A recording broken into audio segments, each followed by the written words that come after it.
যদি বিনা শাস্তিতে বেহেশতে দিতে চান, যদি আল্লাহর প্রতি সন্তুষ্ট রাখতে চান, তাহলে সব সময় সদা সর্বক্ষেত্রে সব পরিস্থিতিতে বলুন আলহামদুলিল্লাহ।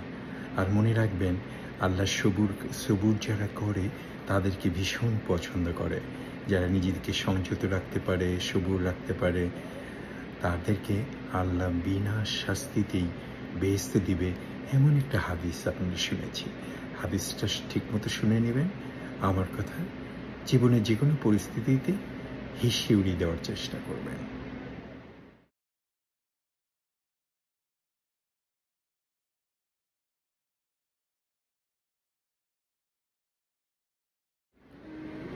আমি জানি আমাদের ধর্মে জনম বা আবার পৃথিবীতে আসাটা বিশ্বাস করে না।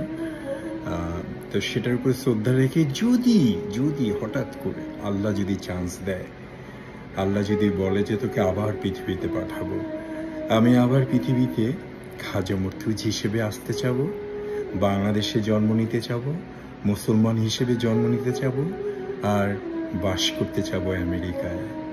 তাহলে আমি আমাকেই আবার চাবো।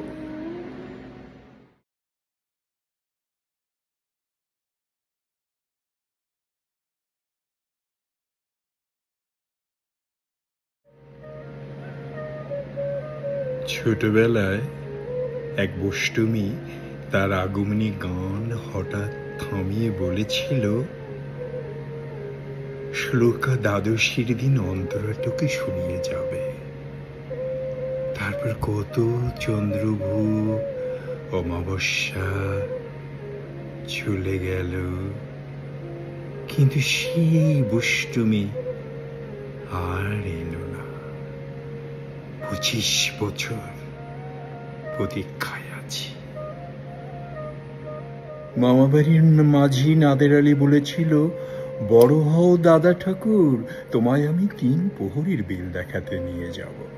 নাদের আলী, আমি আর কত বড় হব? আমার এই মাথা ঘরের চাঁদ পুড়ে আকাশে স্পর্শ করলে তারপর তুমি আমায় 3 প্রহরীর বিল দেখাবে?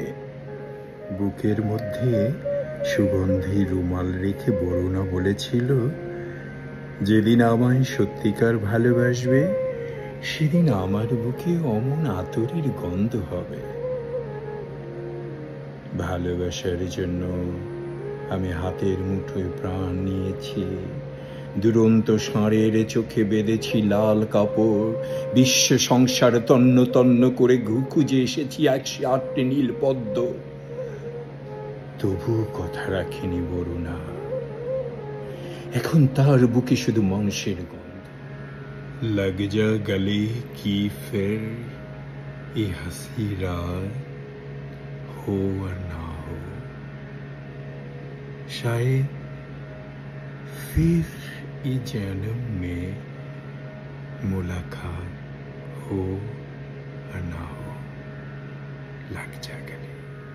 তোমার সাথে আজকের দেখাটা হয়তো শেষ দেখা হবে। তাই বিদায় নেওয়ার সময় আমাকে আলগো করে জড়িয়ে ধরে একটা হাত দিয়ে দাও। যদি আর জীবনে দেখা না হয়, যদি আর এই জন্মে তোমার সাথে চোখাচোখি না হয়, তাই কাছে এসে একটু জড়িয়ে ধরে বিদায় জানাও।